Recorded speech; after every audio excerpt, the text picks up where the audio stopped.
안녕하세요. 정대현입니다. 2020년 트렌드 코리아 내용 중에서 이 시간에는 페르소나에 관해서 상세히 살펴보도록 하겠습니다. 자, 페르소나 한마디로는 타인에게 비치는 외적 성격이라고 요약이 되어 있죠. 여러 얼굴들이 동시에 드러날 수 있다고 하는 겁니다.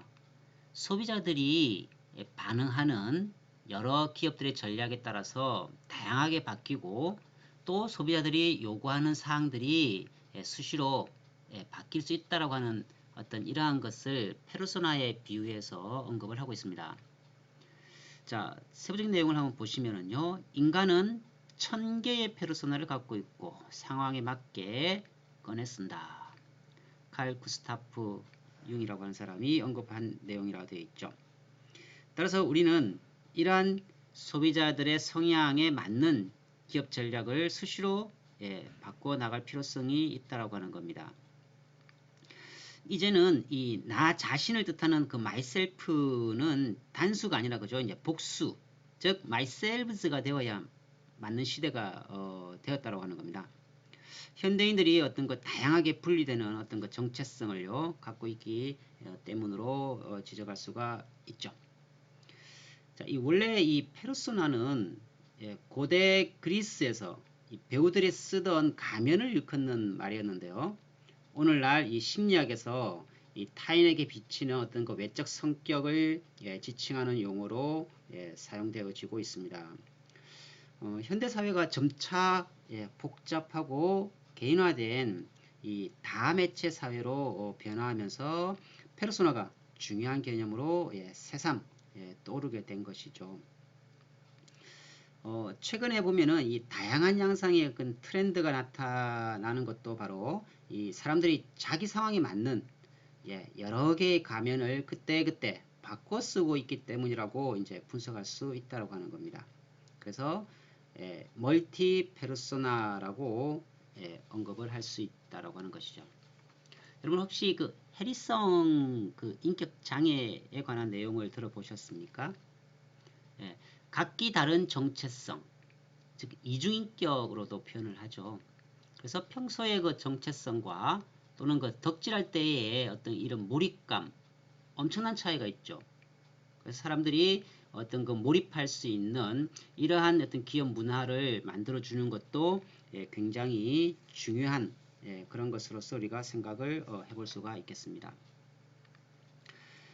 자, 그래서 인간은요 이렇게 수천 개의 어떤 그 페르소나를 갖고 있다라고 할 수 있기 때문에 우리가 타인에게 비치는 이런 외적 성격이라고 하는 이런 페르소나라고 하는 것에 대한 소비자들의 어떤 그러한 변화를 잘 캐치해낼 필요성이 있는 것이죠.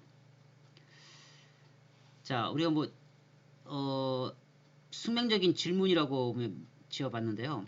자, BTS 세계적인 히트를 치고 있는 나는 누구인가 라고 하는 그 노래가 있죠.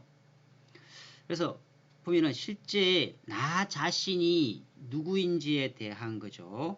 이러한 어떠한 정체성을 찾으려고 하는 이러한 성향이 매우 강하다라고 하는 것을 우리가 시사받을 수 있을 것 같습니다.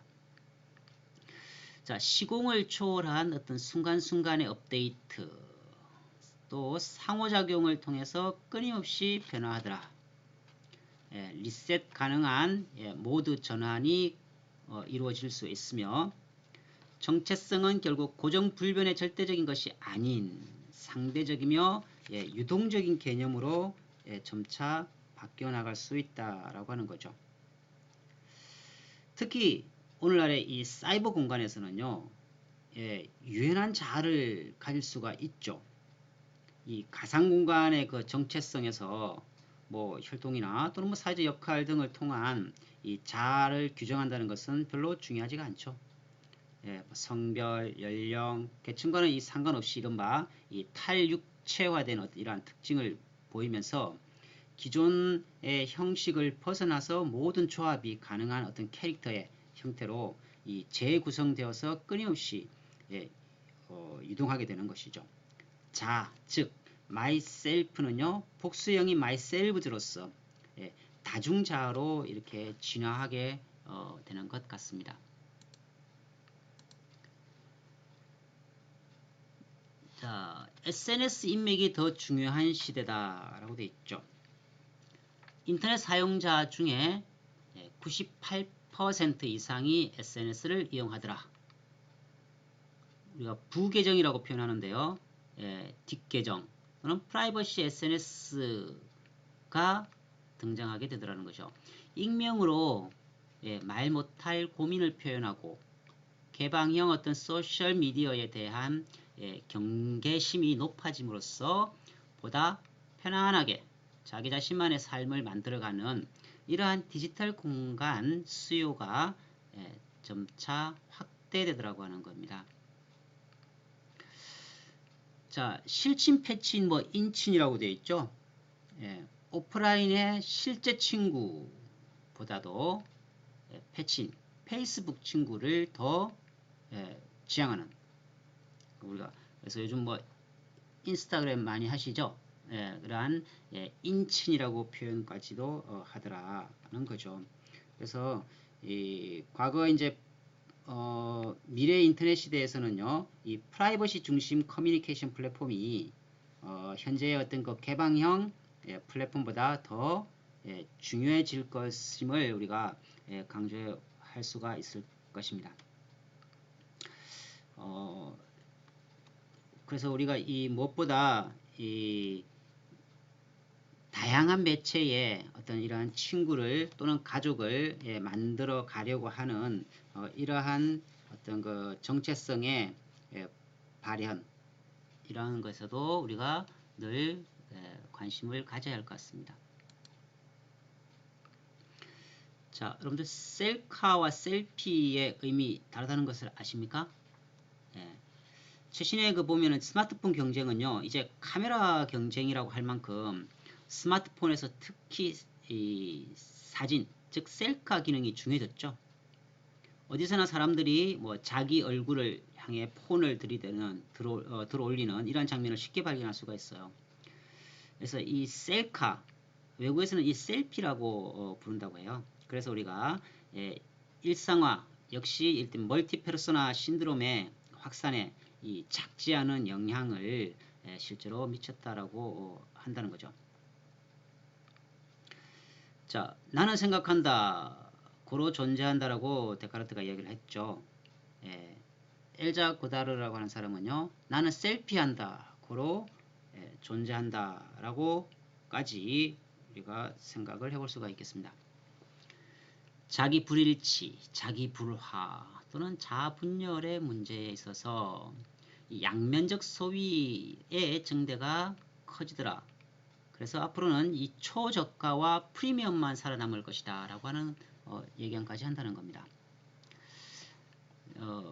이 양면적 소비, 즉 과거에 이제 가성비 대비 P 플러스 프리미엄이라고 하는 용어도 여러분들이 한번 살펴보셨었죠.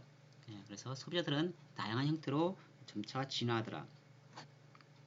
소비자가 상황에 따라 가면을 바꿔 쓰고 멀티 페르소나의 성격에 따라서 가성비냐 프리미엄이냐를 결정해 나가는 이러한 시대다. 자, 다음은 취향 전성 시대라고 되어 있습니다. 100명의 소비자가 바로 100개의 취향을 가지고 있더라. 따라서 인공지능이나 이런 기술들을 활용을 해서 이러한 소비자들의 성향을 충족시켜 줄 수 있도록 하기 위한 빅데이터 분석이 필요한 이유이겠죠.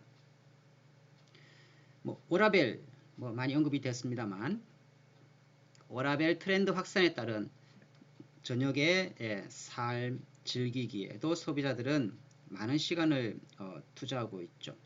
그래서 우리가 바로 이브닝 컨슈머라고 이제 표현을 한다고 하는 겁니다. 자, 현대 사회에서요, 이 취향이라고 하는 것은요, 단순히 어떤 개인이 즐기는 취미 차원이 이제 아니죠.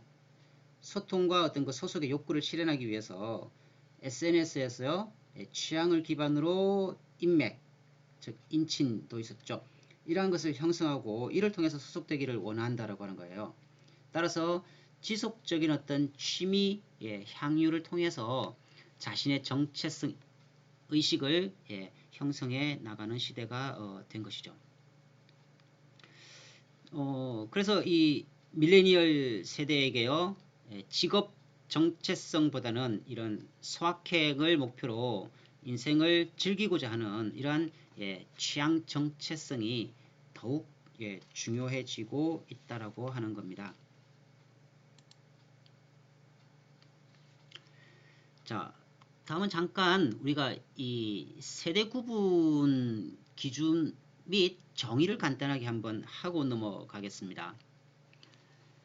자, 베이비 부머 X세대, Y세대, G세대가 있죠. 베이비 부머는요, 50대, 즉 1961년에서 70년 생으로서요, 정렬의 세대로 비유를 했었습니다. X세대는 이제 40대였죠. 바로 IMF 세대들입니다. 그래서 적응의 세대. 따라서 자신의 어떤 주관이 크지 못했던 이러한 어떤 시대적 반영을 한 그런 세대라고 할 수 있겠습니다. 30대를 지칭했던 Y세대들은요, 세상의 중심이고자 하는 이러한 열정이 강했던 세대들입니다. 20대는 어떻습니까? 1991년에서 2000년생으로서 레인보우의 비유를 해놨죠. 즉 다양성과 확실한 개성을 가진, 그래서 우리가 이제 갬섬이라고 하는 표현도 있었죠. 그래서 기업 입장에서 이러한 다양한 세대들의 어떤 그 니즈를 충족시켜 준다는 것이 쉽지 않죠. 그리고 기업 문화를 구성함에 있어서 이러한 다양한 세대들이 함께 구성원의 형태로서 조직을 이루고 있기 때문에 이러한 세대들 간의 어떤 그 차이를 정확하게 우리가 이해를 할 필요성이 큰 것 같습니다.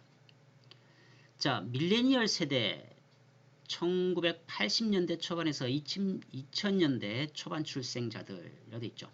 자, 이들은 태어나면서 스마트폰을 쥐고 있을 수도 있었습니다. 자, IT, 그래서 인터넷, 자, SNS에 능통하며 대학 진학률이 높은 특징을 지녔었죠. 그리고 2008년 글로벌 금융위기 이후의 사회에 진출한 세대들입니다. 따라서 고용이 감소되었고 일자리 질 역시 저하되었던 이런 어려움을 겪은 세대들입니다.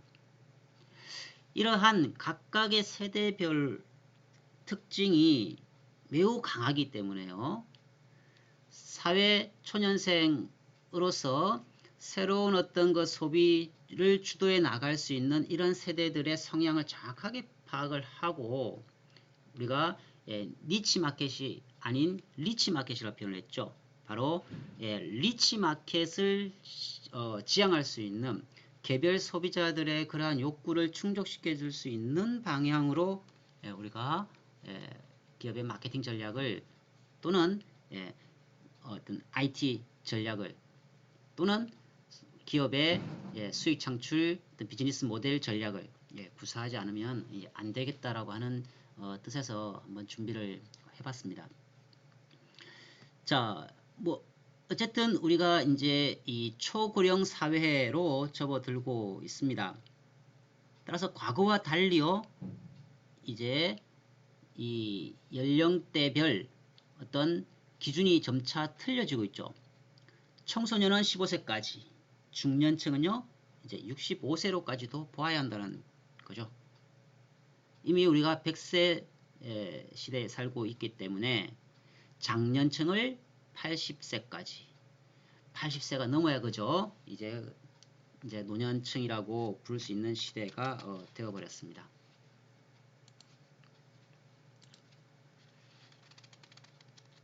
자, 앞서 살펴본 이 밀레니얼 세대에 관해서 간단히 보시면은요, 직업 정체성보다는 바로 이 소확행을 목표로 인생을 즐기고자 하는 이러한 취향 정체성이 더욱 중요한 시대라고 표현되어 있죠.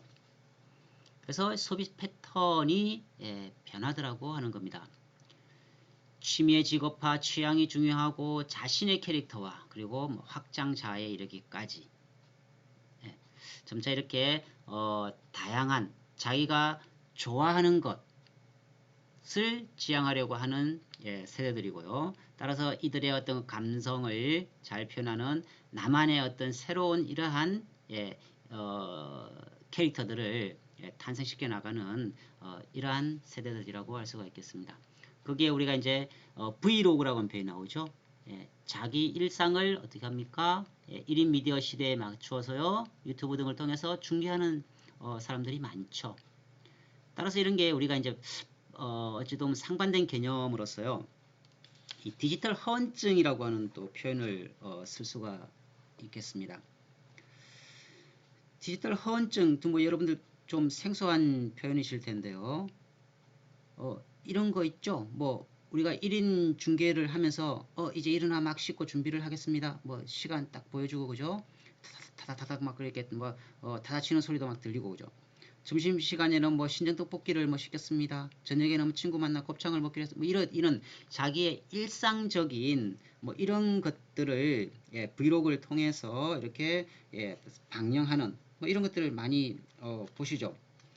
우리가 온라인 환경에서 이 자기를 보여주고요 연출하는 이런 행동에 더 자유롭고 또 많은 어떤 통제권을 가질 수 있기 때문에 이 개개인들의 어떤 그 인상 관리에 유리하다는 면도 있습니다.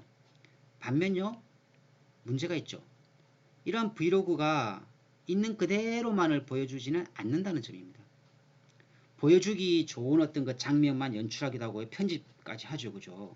그래서 현실 자아와는 이 다른 모습을 보여주는 것으로 일종의 디지털 허언증이라고 우리가 표현을 할 수 있다고 하는 겁니다. 따라서 어찌 보면 허언증의 특징은요. 이 관점에 따라 좀 다를 수는 있겠습니다만 거짓말하는 사람 그 스스로가 그 사실을 믿게 되는 것인데요.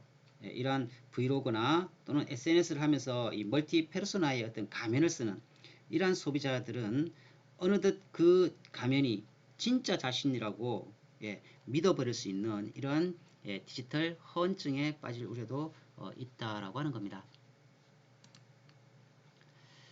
자, 우리가 이제 끝으로 지금까지 살펴보았던 내용들에서 우리가 시사점이 무엇인가를 한번 고민해 보겠습니다. 자, 커뮤니케이션의 변화를 먼저 언급을 하고 있죠. SNS 특성 파악한 차별화된 전략이 필요하다. 즉, 정체성을 연출하려고 하는 이러한 성향이 짙어졌다라고 하는 겁니다. 두 번째, SNS의 휘발성이라고 표현을 하고 있습니다. 이 놀이처럼 가볍게 접근하는 것이 때로는 유효할 수 있더라는 거죠. 그래서 뭐 직관적이고 감각적인 것을 지향하는 이런 소비자들의 성향, 즉 이 휘발성으로 이제 표현을 할 수 있다라고 하는 거죠.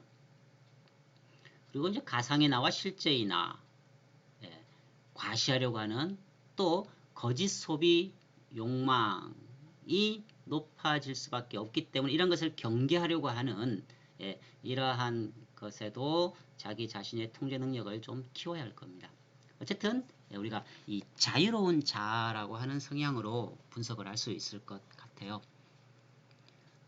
끝으로 이제 정체성의 기반이다. 불안정한 세대다라고 되어 있죠. 개인주의 시대에 원자화된 어떤 정체성을 형성해 나가더라. 우리가 이기주의와 개인주의는 분명히 차이가 있습니다. 그죠? 남에게 피해를 주지 않으면서 자신의 어떠한 이러한 정체성을 찾아나가고 개성화를 지향해 나가는 뭐 이런 것을 우리가 이제 개인주의라고 할 수 있죠. 어쨌든 그래서 우리가 이 나다움을 지향하려고 하는 이러한 성향이 매우 짙다라고 하는 겁니다. 따라서 이런 페르소나 성향에 따라서 그러면 인공지능과 빅데이터 분석을 통해서 기업은요 어떠한 방향으로 전략을 구사해 나갈 것인가가 매우 중요할 수밖에 없죠. 그래서 앞으로 이 현대인의 어떤 이러한 멀티 페르소나는요, 인공지능이나 빅데이터 분석을 통해서 이 인위적으로 만들어지는 어떤 단계까지 이를 것입니다. 분명히. 그죠? 그래서 취향 또는 취미를 내 스스로 발견하는 것이 아니라 인공지능 알고리즘이 나의 취향을 분석하고 정체성을 큐레이션 해주는 단계까지 갈 수 있다라고 하는 거죠. 이미 뭐 다양한 초개인화 맞춤형 이런 콘텐츠 서비스를 통해서 구현이 실제 많이 되고 있죠.